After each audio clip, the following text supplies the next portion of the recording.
on the earth who have such a small view of God that they don't see any need to fear him. And then you've got millions of people who claim to be Christians or followers of Jesus Christ, and yet their lives look nothing like his, and they don't seem to be concerned about it. But maybe the biggest concern with the church today is this apparent lack of the Holy Spirit's power. I mean, when you read the New Testament, you see that the Holy Spirit was supposed to change everything so that this gathering of people who called themselves Christians had this supernatural element about them, the supernatural power about them. But nowadays, can you really tell the difference? I mean, by the actions of a person who calls himself a Christian versus the actions of someone who denies the existence of Jesus. And do you really see the supernatural power at work when the believers gather together for what we call church?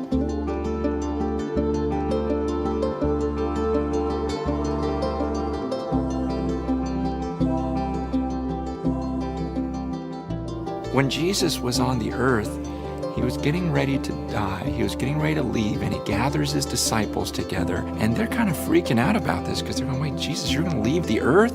And Jesus says, don't worry, because I'm going to send someone else. In fact, this is going to be to your advantage. It's better than having me on the earth. Imagine hearing those words. If you're one of the disciples, you're thinking, what could be better than having the Son of God next to me? I mean, I've seen this guy raise a person from the dead. I've seen him give sight to the blind. I've been walking hand in hand with the creator of the universe, and now you're going to tell me something better? Jesus says, no, this will be better. And in fact, after Jesus dies, he rises from the grave and he gathers the disciples together again. And now the disciples are just in awe. And Jesus says, now wait here. Wait here. I'm going to heaven, but don't worry, just wait here because the Holy Spirit is going to come upon you. Don't go out and try to change the world on your own. You're going to mess everything up. Stay here and wait, and you will receive power when the Holy Spirit comes upon you, and then you'll be my witnesses to the rest of the world. So they're in this room, and they're praying, and they're going, okay, when's he going to come? When's he going to come? For days and days and days, they're praying, waiting for the Holy Spirit. And then suddenly one day, it says that there was this sound like a rushing wind, so like this hurricane type of sound coming into the room. And then suddenly fire starts coming down from heaven, and it's landing on each of their heads. And you're going, okay, this is it. Then pretty soon, everyone in the room starts speaking these different languages. And when they walk outside and they're speaking these different languages, during that time there were tons of people from these other nations, and they're listening to them going, wait a second, I understand that guy. And someone else is going, wait, I understand him. And they're all hearing them in their own languages. It was an absolute miracle. And then all these things start happening, right? People start getting healed, and this group of people start bonding, and they really just have this supernatural love for one another. It was an amazing, amazing time. And people were drawn. They were drawn to these gatherings because they're saying, what is going on here? I've known that guy my whole life. He's been crippled his whole life, and now he's walking. These guys are doing these supernatural things, and that's what attracted people to these believers. This is what attracted people to church.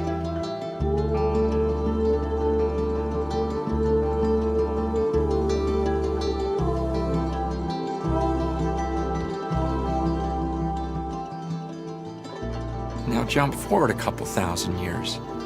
Now you go to a building, someone gives you a bulletin, you sit in a chair, you sing a few songs, the guy delivers maybe a polished message, maybe not.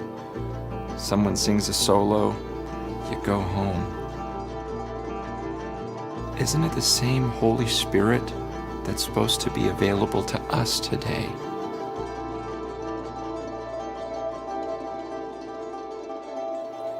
Why is it so different?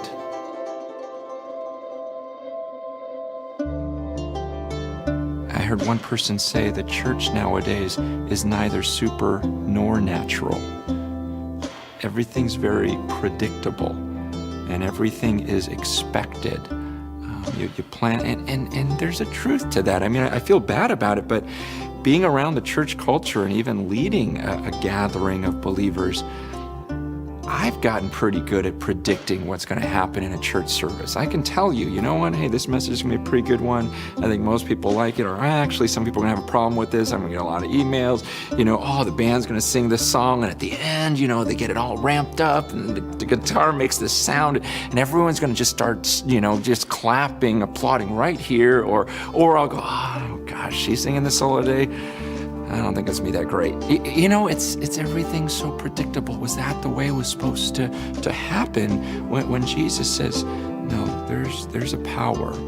There's going to be a supernatural power, and you are going to receive this supernatural power. And it was happening. It was happening. It was seen. It was noticed. In fact, they would say that people were astonished by the boldness of Peter and John. People were astonished by this courage that those early believers had. When Jesus said this power would come upon you, it really did come upon them, and they were powerful beings. Why is it that in the church so many people are weak or defeated, or we get so insecure because we look at ourselves rather than God? It doesn't make sense.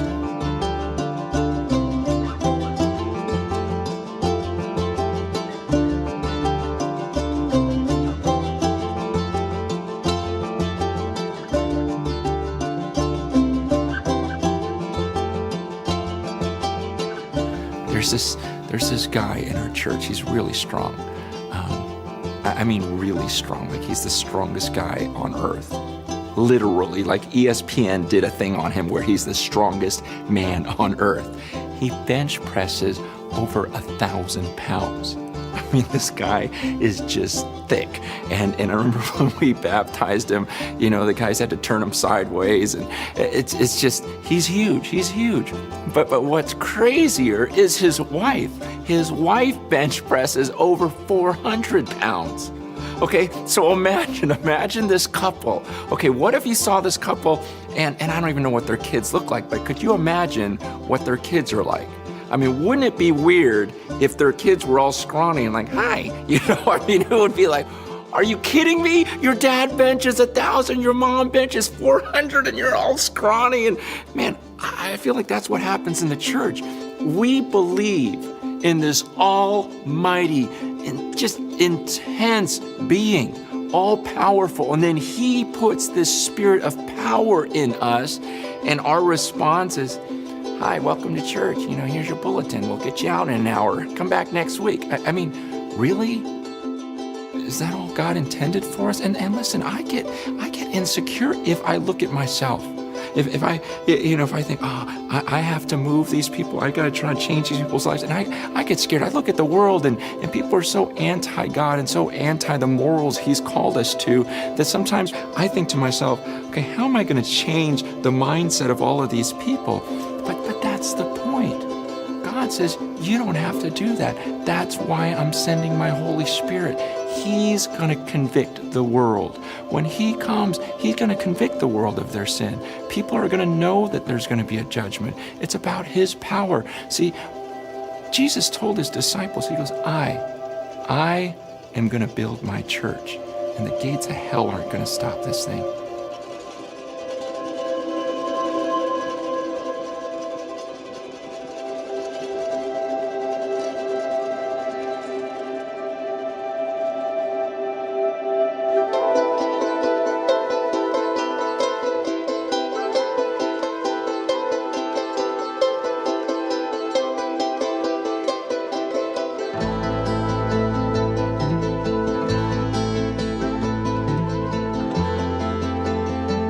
Even when you gather together in your families, is it predictable? I mean, or aren't family reunions those things where you never know what's going to happen? I mean, I'm guessing it's not, I know what's going to happen. Uncle Bob gets up, he gives a 30-minute speech, and Aunt Sally's going to sing this song, and then Cousin Joe's going to pray in prayer, and then we dismiss and we end family. No, you just gather together, and there's this dynamic, and there's this, we don't know what's going to happen next. See, there was this sense in which the church was supposed to be like that. It was supposed to be just a bunch of people coming together, but there was going to be a supernatural element to it, where God himself would create a unity amidst them.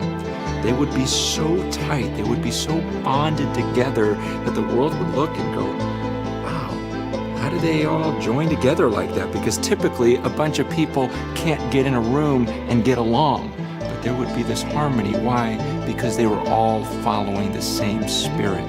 See, that's what the Holy Spirit wants to create within our gatherings. It's supernatural. It's something that was just happening. It was almost happening to them as they followed him. It's like, when you surf, you don't make a wave. You don't get everyone together and go, hey, let's. You don't know when the wave's coming. It just happens. It moves, and once you're on it, it's got a power of its own. You don't manipulate it. You just go along for the ride, and you multiply that 1,000 times, and that's what you see in the book of Acts. It's like this wave of God's power, and everyone's just jumping on. And we're just going, what is going on here? This is so powerful. This is so amazing. And it's what the Holy Spirit is doing.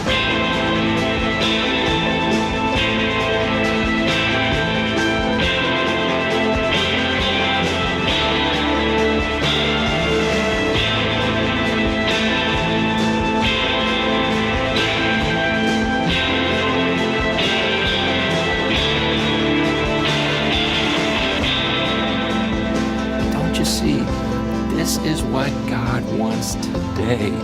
It wasn't for 2,000 years ago only. It's for right now. The Holy Spirit wants to lead us. He wants to lead us into something deeper.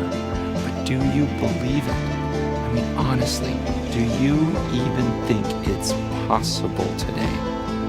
Do you really believe the same Holy Spirit exists today and wants to do that in your life, wants to do it in my life, and he wants to create this gathering today, a gathering where he works so powerfully that we would actually experience that power and recognize there's a powerful God up there, and we would just naturally fear him.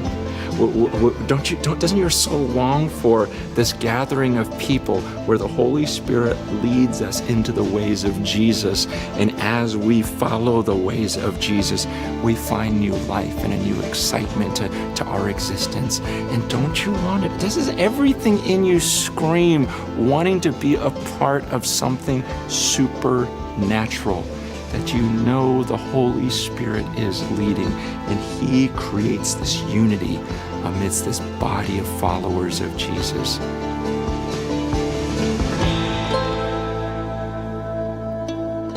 I think it's what we all want, but we've got to believe, and we've got to live like we believe it. We need to pray like we believe it.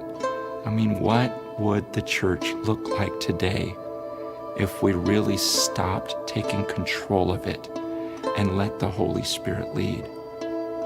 I believe this is what we all want. And I believe this is exactly what the world needs to see.